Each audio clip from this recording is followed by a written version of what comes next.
Bismillahirrohmanirrohim. Assalamualaikum warahmatullahi wabarakatuh. Jumpa lagi bersama Ibu dalam pembelajaran biologi. Kali ini akan membahas tentang animalia atau hewan yang meliputi 3 film dulu ya. Nanti film-film berikutnya akan dibahas selanjutnya. Sebelumnya Ibu ingin tanya dulu, bagaimana kabar kalian? Mudah-mudahan sehat selalu ya, dan tetap semangat. Oke, baiklah kita masuk ke materi. Inilah materi kita, yaitu Porifera, Solenterata, dan Platyhelminthes. Ya, jadi ada 3 film ya yang kita bahas sekarang bersama Ibu Dr. Andari Rahmayanti, MPD.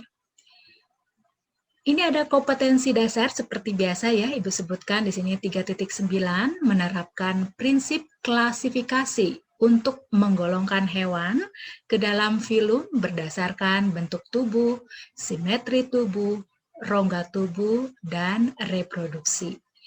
Indikator pencapaian kompetensinya 3.9.1 mengidentifikasi ciri-ciri animalia, 3.9.2 mengidentifikasi cara reproduksi animalia, 3.9.3 mengelompokkan animalia ke dalam filum berdasarkan karakteristik yang dimiliki, 3.9.4 menjelaskan peran animalia terhadap kehidupan, dan yang terakhir 3.9.5 mengaitkan peran animalia dalam kehidupan.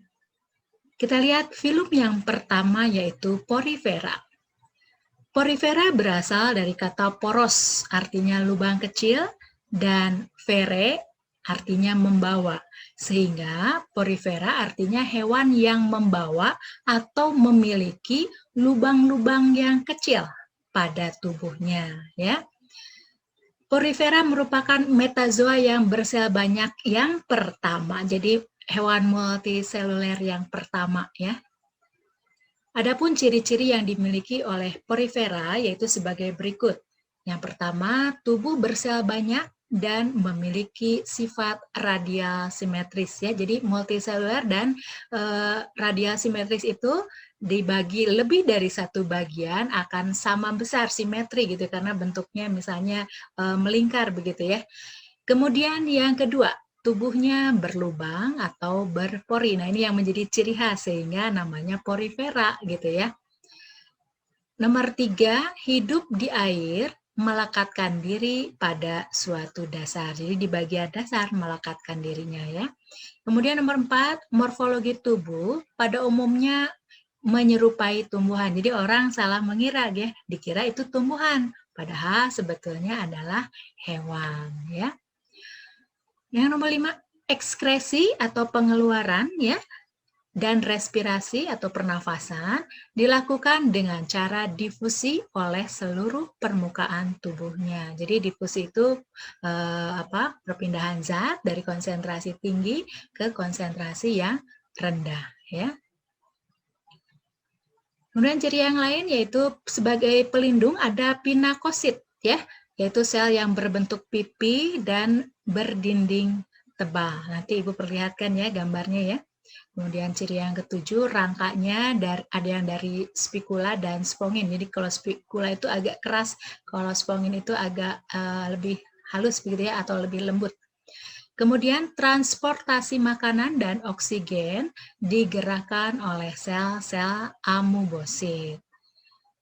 Ciri yang ke-9, pencernaannya secara intraseluler menggunakan koanosit. Nanti Ibu perlihatkan ya semua bentuk-bentuk yang Ibu sebutkan di sini tadi ya. Kemudian yang ke-10, reproduksi dilakukan secara vegetatif atau yang tidak kawinnya, yaitu dengan cara budding. Budding itu pertunasan.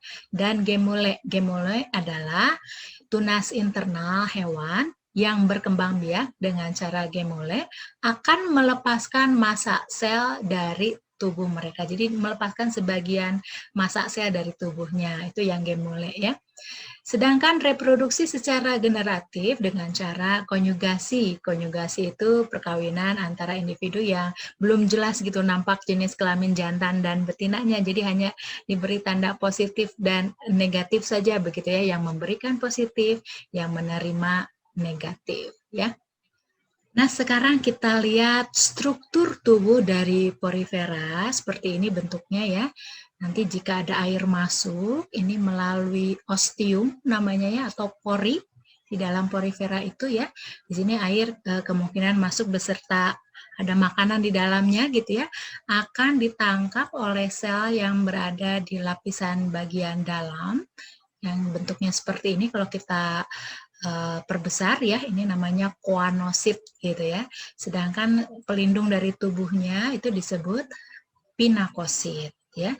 Nah, sel bagian dalam yang berisi koanosit itu kalau diperbesar seperti ini bentuknya.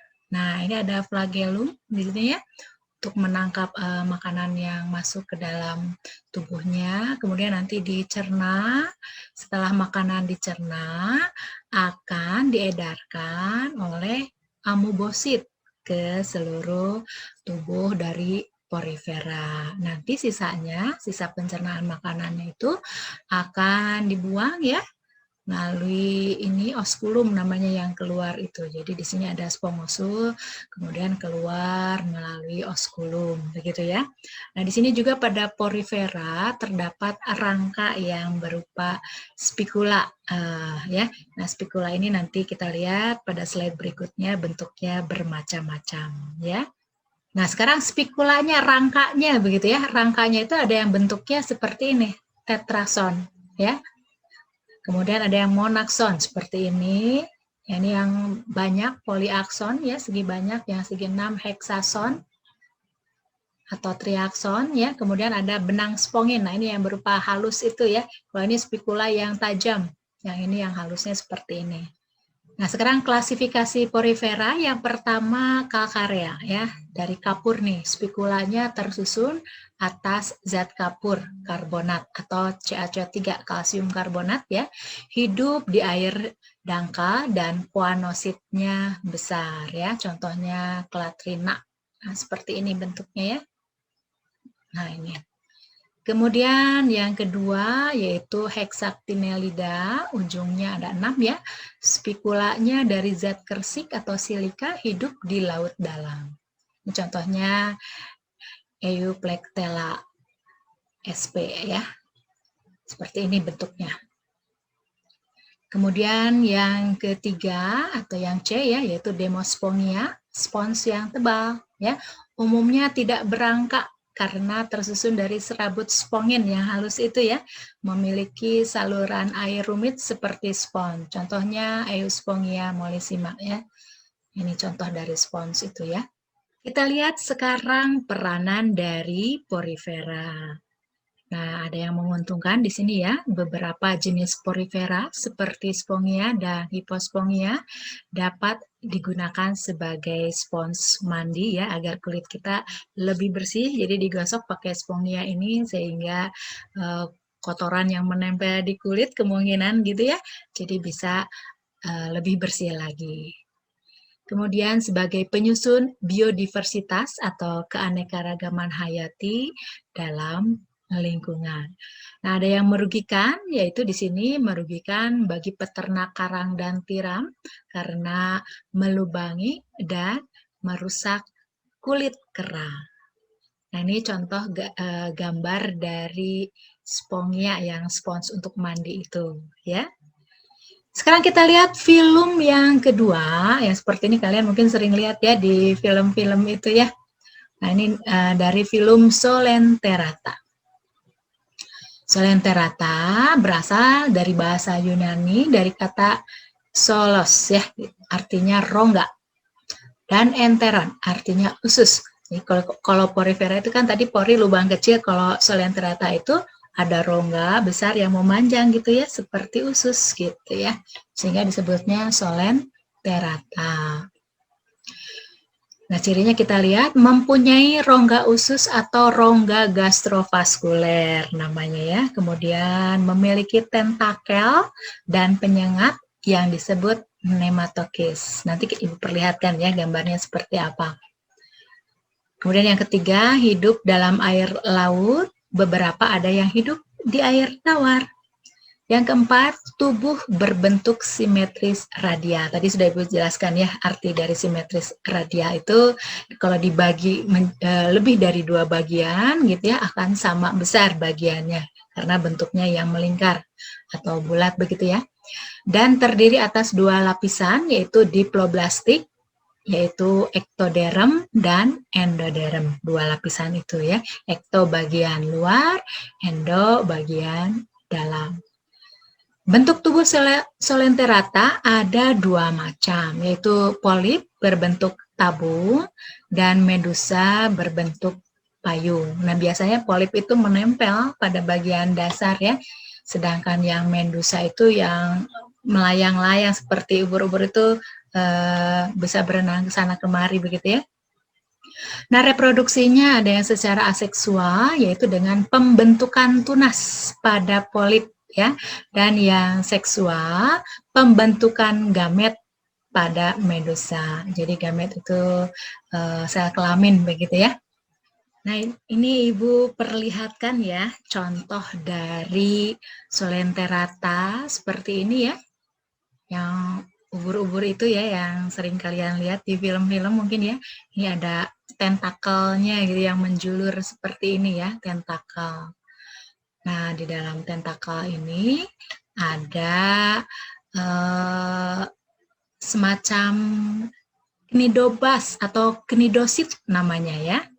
Nah, tentakel ini berfungsi untuk menangkap mangsa dan memasukkannya ke dalam mulut ya. Nah, kalau kita lihat lagi di dalam knidosit ini terdapat nematokis ya, bentuknya seperti ini.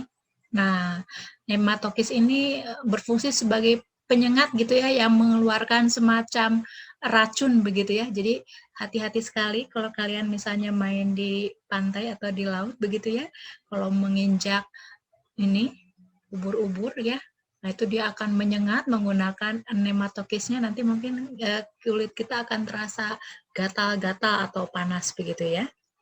Nah, sekarang kita lihat klasifikasi Solenterata ya.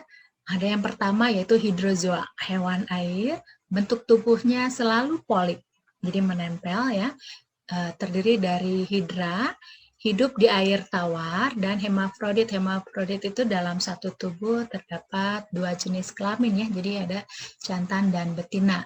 Sistem saraf difusi atau sel sarafnya tersebar ya, dan Obelia geniculata hidup di laut, hidupnya berkoloni atau berkelompok gitu. Jadi kalau hidra itu hidup di air tawar, kalau Obelia hidupnya di laut ya. Nah, ini contohnya ya, seperti ini gambarnya. Kemudian berikutnya yang kedua, Scyphozoa, hewan mangkuk ya, bentuk tubuhnya selalu medusa gitu ya. Jadi yang melayang-layang itu ya. Beralat kelamin terpisah, contohnya Aurelia atau ubur-ubur ya. Ini tampak dari bawah gitu ya, yang payungnya dari atas nggak terlihat ya. Seperti ini. Contohnya Aurelia, Aurita ya, atau ubur-ubur. Kemudian berikutnya yang ketiga, Anthozoa, hewan bunga. Berbentuk polip, meliputi anemon laut dan karang. Contohnya mawar laut ya, Metridium sp, dan karang atau koral. Nah, bentuknya seperti ini ya. Nah, inilah yang orang menyangka ini katanya seperti tumbuhan begitu ya. Padahal ini adalah hewan Solenterata ya, karang. Dan ini hati-hati di Indonesia ini banyak yang mengambil karang itu dengan cara ada yang dibom dan sebagainya begitu ya, untuk dijual belikan sehingga banyak yang rusak. Jadi harus dipelihara. Kalau mau menyelam dan sebagainya, dinikmati saja keindahan alamnya ya, nggak usah dibom segala macam, itu berbahaya ya, karena akan merusak ekosistem di perairan ya. Ini Metridium. Oke, kita lihat peranan Solenterata sekarang ya. Hewan ubur-ubur dibuat tepung ubur-ubur yang diolah menjadi bahan kosmetik atau kecantikan ya. Di Jepang, ubur-ubur dimanfaatkan juga sebagai bahan makanan. Karang atau karang pantai dan karang penghalang dapat melindungi pantai dari abrasi atau pengikisan pantai. Jadi kalau tidak ada karang itu ya, nanti pantai itu akan terkikis sehingga lama-lama akan semakin meluas pantai itu. Jadi daratannya akan terkikis lama-lama menjadi pantainya semakin menjorok ke darat begitu ya. Jadi untunglah ada karang pantai ini gitu ya. Kemudian karang merupakan tempat persembunyian dan tempat perkembangbiakan ikan. Jadi di sini ikan lebih aman gitu ya bersembunyi. Kalian biasanya suka nonton kan ya film apa tuh yang ikan itu ya yang bersembunyi di karang-karang itu ya. Sekarang kita lihat film yang ketiga yaitu Platyhelminthes. Nah ini ya Platyhelminthes berasal dari bahasa Yunani dari kata plati artinya pipih dan helminthes artinya cacing. Berarti Platyhelminthes adalah cacing pipih. Ciri-cirinya yang pertama bentuk tubuh pipih, kemudian bilateral simetris dan lunak. Yang kedua, tidak memiliki sistem peredaran darah dan hermafrodit. Jadi hermafrodit itu dalam satu tubuh terdapat dua jenis kelamin ya. Jadi ada jantan dan betina di dalam satu tubuhnya. Alat pencernaannya belum sempurna dengan hanya satu lubang yaitu mulut saja ya. Kemudian yang keempat, alat ekskresi berupa sel api atau flame cell. Jadi karena bercahaya seperti api sehingga disebut flame cell. Yang kelima, bersifat triploblastik di mana tubuh terdiri atas endoderm bagian dalam ya, kemudian ektoderm lapisan luar dan mesoderm di lapisan tengah. Kita lihat klasifikasi dari Platyhelminthes. Yang pertama yaitu Turbellaria atau cacing berambut getar. Nah, ciri-cirinya hidup di air tawar jernih, mempunyai faring yang dapat dijulurkan untuk menangkap makanan. Nah, seperti ini ya. Jadi ada faring gitu ya untuk menangkap makanannya, begitu ya. Kemudian sistem saraf berupa sistem saraf tangga tali, begitu ya. Nah ini ada ganglia disebutnya. Nah sistem sarafnya ini di bagian ventral, bagian bawah begitu ya. Seperti ini, jadi seperti tangga gitu, seperti tangga tali gitu ya. Nah ya sistem sarafnya sehingga disebut tangga tali gitu ya, naik begitu ya sampai ke atas, ke bagian yang pusat ganglia ya. Kemudian sistem reproduksi yang secara aseksual dengan cara fragmentasi ya. Bila terpotong setiap potongan tubuh menjadi planaria baru. Jadi memutuskan sebagian tubuhnya ya. Nanti Ibu perlihatkan gambar di slide berikutnya bagaimana contoh secara fragmentasinya ya.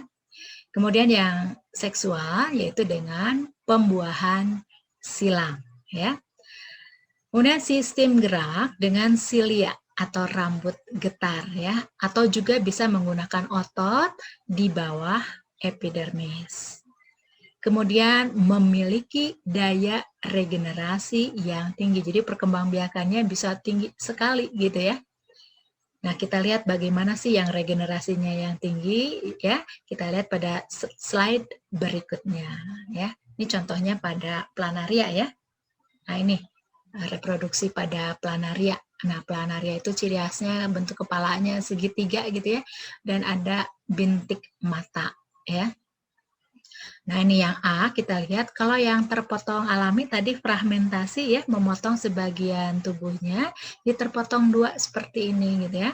Nanti bagian atas akan bertambah panjang lagi membentuk ekor yang baru dan bagian ekor akan membentuk bagian kepala. Nah, sekarang bagaimana kalau terbelah menjadi dua yang B ini ya? Nah, jadi kalau terbelah dari bagian atas, kepala gitu ya, ini sampai ke bawah begitu ya, belahan kiri akan membentuk bagian kanan dan bagian kanan membentuk belahan kiri. Jadi seperti ini nantinya gitu ya. Satu menjadi dua. Nah, yang C ini bagaimana kalau terpotong menjadi tiga gitu ya. Ada bagian atas, tengah, dan bawah gitu. Jadi nanti bagian atas akan terus memanjang ke bagian tengah sampai ke bagian bawah. Bagian tengah akan membentuk bagian atas, bagian kepala dan juga ekor. Nah, bagian ekor akan terus bertambah memanjang membentuk bagian kepala. Gitu ya. Jadi ini luar biasa sekali ya, sehingga planaria itu ciri khasnya daya regenerasinya sangat tinggi itu di situ. Jadi belahan bagiannya itu bisa membentuk bagian yang tidak adanya, begitu ya. Jadi tidak seperti cicak ya. Kalau cicak misalnya dikejar pemangsa, memutuskan ekornya, nah bagian ekor tidak bisa membentuk bagian kepala kalau pada cicak itu. Nah kalau pada planaria itu seperti ini. Jadi bagian ekor bisa membentuk bagian kepala bisa membentuk bagian ekor, dan bagian tengah bisa membentuk bagian kepala juga bagian ekor. Jadi nanti ada 3 bagian nih hasilnya seperti itu ya. Jadi ini yang dimaksud dengan daya regenerasi yang sangat tinggi dari planaria. Kemudian berikutnya yaitu trematoda, cacing hisap. Nah, ini merupakan parasit ya, memiliki alat penghisap atau saker ya. Nah, ciri khasnya penghisapnya itu, sakernya itu ya, sehingga disebut cacing hisap. Nah, contoh spesiesnya misalnya dalam darah itu Schistosoma japonicum, kemudian dalam hati Fasciola hepatica, yaitu pada hati kambing ya, kemudian dalam usus Fasciola busci, dan dalam paru-paru Paragonimus westermani ya. Nah, sekarang bagaimana daur hidup Fasciola hepatica? Nah, seperti ini ya, agak panjang nih siklusnya ya. Kita lihat dari yang pertama. Reproduksi seksual Fasciola hepatica menghasilkan telur pada hati, kemudian berpindah melalui aliran darah ke empedu dan usus, kemudian keluar bersama tinja. Nah, fesesnya gitu ya, keluar bersama tinja. Nah, telur yang keluar bersama tinja ini menetas dan tumbuh menjadi mirasidium. Jadi telur menjadi mirasidium ya. Di sini ada silianya mirasidium itu ya. Nah, pada tempat yang basah atau berair ya. Nah, mirasidium ini akan menginfeksi inang perantara yaitu siput gitu ya. Atau limnea siput air gitu masuk ke tubuh siput mirasidium itu. Nah, di dalam tubuh siput mirasidium menjadi sporokis. Nah, menjadi sporokis seperti ini bentuknya ya. Nah, kemudian sporokis berkembang secara aseksual menjadi redia. Seperti ini bentuknya. Jadi tambah besar ya, redia. Kemudian redia bermetamorfosis menjadi serkaria. Seperti ini ya. Jadi serkarianya bersilia. Serkaria ini keluar dari tubuh siput menempel pada tumbuhan atau pada rumput misalnya gitu ya. Nanti serkaria ini akan menjadi metaserkaria pada tumbuhan, begitu ya. Nah, metaserkaria kan ada pada tumbuhan tadi tuh. Nah, kemudian metaserkaria ini termakan lagi oleh ternak, begitu ya. Kemudian nanti metaserkaria ini larvanya masuk ke usus, terbawa oleh aliran darah, dan menjadi cacing dewasa pada organ hati gitu. Nanti di hati kembali lagi menghasilkan telur gitu ya, kemudian berpindah melalui aliran darah ke empedu dan usus, kemudian keluar bersama tinja, balik lagi seperti tadi siklusnya, seperti itu berulang-ulang. Nah, jadi jembatan keledainya nih ya, supaya nggak ribet kalian ya. Nah, pakai jembatan keledai seperti biasa ya. Jadi telur nih ya, T, kemudian M, mirasidium, sporokis ya, redia, serkaria. Ini aslinya pakai C, tapi di Indonesia kan Serkaria jadi S ya. Kemudian Meta Serkaria, MC gitu ya, Meta Serkaria. Aslinya pakai C, tapi di Indonesia kan jadi Meta Serkarianya pakai S. Nah, disingkat menjadi Tumisir Calon MC gitu ya. Kalau TMSRC, MC kan susah tuh ngapalinnya gitu ya. Jadi disingkat pakai kata-kata aja biar lebih mudah, yaitu Tumisir Calon MC. Apa tumisir itu? TU-nya telur, TU ya telur, Mi-nya Mirasidium, Si-nya dari Sporokis, ada SI di sini ya, R-nya Redia, C-nya Serkaria, dari aslinya Serkaria pakai C begitu ya, dan MC yaitu Meta Serkaria. Jadi gitu urutannya. Tumisir calon MC. Apa sih tumisir calon MC itu? Telur, Mirasidium, Sporokis, Redia, Serkaria, Meta Serkaria. Begitu ya. Jadi lebih mudah tuh dengan jembatan keledai ya. Nah, sekarang yang berikutnya yaitu kestoda, yang ketiga ya, cacing pita. Ciri-cirinya bentuk pipih panjang menyerupai pita. Kemudian tubuhnya bersegmen-segmen. Setiap segmen disebut proglotit. Kepala atau skoleks ya bahasa ilmiahnya mempunyai 4 alat penghisap.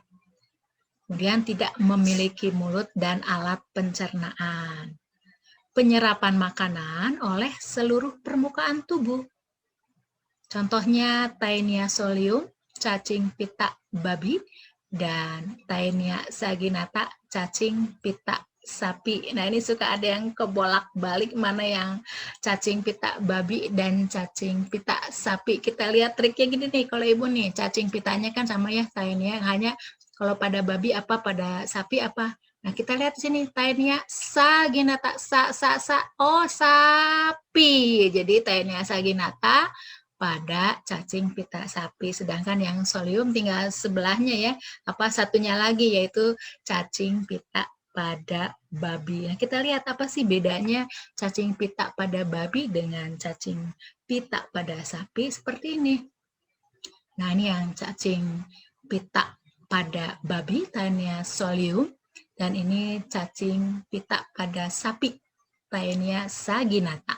Nah, bedanya kalian lihat di sini, kalau pada babi ya, ini ada pengait yang disebut dengan rostellum untuk mengait ke tubuh inangnya. Kalau yang pada cacing pita sapi tidak ada rostellumnya. Nah, mereka semuanya mempunyai penghisap ya, atau rostrum, atau tadi disebutnya saker, sama aja ya. Nah, jadi kalau dilihat dari struktur tubuhnya, lebih bahaya mana? Ayo, yang sapi atau babi kira-kira? Nah, ayo, logikanya karena pada Taenia solium atau pada babi itu ya, ada rostellum atau pengait, jadi dia mengait kuat pada inangnya. Kalau dikasih obat cacing ya, orang yang kena cacing pita itu, maka akan susah keluar cacing pitanya dari tubuhnya gitu, karena mengikat kuat dengan menggunakan rostellum itu pada inangnya gitu. Sedangkan kalau pada Taenia saginata ya, pada sapi, karena tidak punya rostellum, maka kalau dikasih obat cacing supaya cacingnya keluar dari tubuh, itu akan mudah lepas gitu ya, dibandingkan dengan pada Taenia solium gitu ya. Makanya kalau di Islam itu diharamkan makan daging babi, itu salah satu penyebabnya seperti itu ya, secara strukturalnya begitu ya. Nah, sekarang bagaimana daur hidup Taenia saginata ya. Nah, di sini misalnya manusia memakan daging sapi yang berisi larva cacing. Jadi harus hati-hati ya, makan daging sapi pun gitu ya, ada kemungkinan ada larva cacingnya. Ya, bagaimana supaya tidak tertular? Nah, itu kalian harus memasak daging itu yang matang gitu ya. Nah, bagaimana kalau sampai tidak matang dagingnya? Nah, itu ada kemungkinan jika seandainya di sapi itu ada yang berpenyakit cacing pita gitu ya, maka berisi larva cacing masuk termakan oleh manusia. Nah, ini ya, cacing akan berubah menjadi cacing dewasa di dalam tubuh manusia itu ya. Nah, nanti setiap ruas-ruas pada cacing pita ada proglotit, disebutnya di situ ada, di dalam satu ruas itu ada lengkap ya, ada jenis kelamin jantan dan betina ya, jadi menghasilkan sperma dan ovum, dibuahi ovumnya, ovum yang dibuahi ini nanti kemungkinan proglotitnya ini kalau yang sudah tua itu akan keluar bersama feses yang dikeluarkan oleh manusia. Nah, di dalam proglotit itu kan sudah ada ovum yang dibuahi, begitu ya. Nanti misalnya kalau manusia ini buang fesesnya sembarangan, nah, di Indonesia itu kan masih ada ya yang belum mempunyai WC sehingga membuang fesesnya itu ada yang di kebun atau di selokan atau di mana begitu ya. Nah, ini misalnya dibuang di kebun nih fesesnya ke rumput-rumput ini, nanti rumput ini termakan oleh sapi misalnya begitu ya. Nah, jadi nanti telur yang sudah dibuahi menjadi zigot akan berubah menjadi larva, disebutnya larva oncosphere ya, di dalam usus sapinya itu. Kemudian nanti larva ini akan keluar ke dalam pembuluh darah dan akan masuk ke dalam otot membentuk cysticercus. Nah, di dalam otot itu kan disebutnya di dalam daging ya.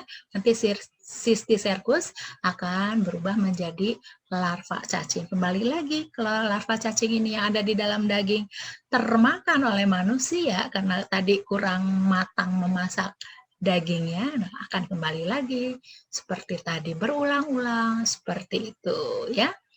Nah, ini sekarang jembatan keledainya ya. Kita lihat di sini menghafalnya dengan TOSC. Kan yang susah nih mengejanya. Nah, kita singkat dengan TOSCA saja begitu ya. TOSCA gitu ya. T-nya apa? Telur. O-nya apa? Oncosphere. S-nya apa? Cysticercus ya. C-nya cacing pada cacing pita itu ya, cacing pita ya. Jadi telur, oncosphere, cysticercus, cacing pita, disingkatnya TOSCA. Gampang kan? TOSCA itu apa? Telur, oncosphere, cysticercus, cacing pita. Nah, sekarang kita lihat peranan Platyhelminthes. Pada umumnya, Platyhelminthes merugikan sebab parasit pada manusia maupun hewan, kecuali planaria. Kalau planaria dapat dimanfaatkan untuk makanan ikan. Nah, tadi kan parasit ya, menghisap makanan gitu ya pada inangnya. Nah, supaya kita terhindar dari infeksi cacing parasit ya, yang cacing pita, sebaiknya dilakukan beberapa cara, antara lain tidak membuang tinja sembarangan sesuai dengan syarat-syarat hidup sehat ya, sehingga memutus daur hidup dari cacing pita. Jadi buanglah tinja itu pada WC, jadi harus ada WC ya sebaiknya ya. Walaupun memang di kita WC ada yang belum punya juga ya di masyarakat Indonesia itu ya.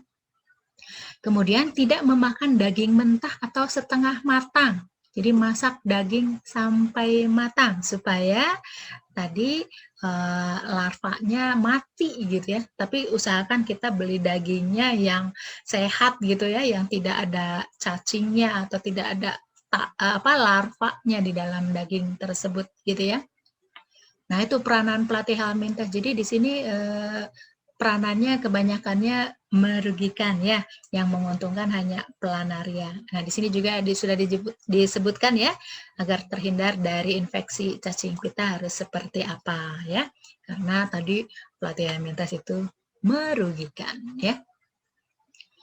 Nah, itulah materi kita. Terima kasih atas perhatiannya ya. Cukup sekian materi kita, jadi seperti biasa, kalian kalau ingin komentar berupa pernyataan atau pertanyaan, boleh ya, nanti komentar kalian akan Ibu dokumentasikan. Baiklah, cukup sekian, sekali lagi terima kasih. Billahi taufiq wal hidayah. Wassalamualaikum warahmatullahi wabarakatuh.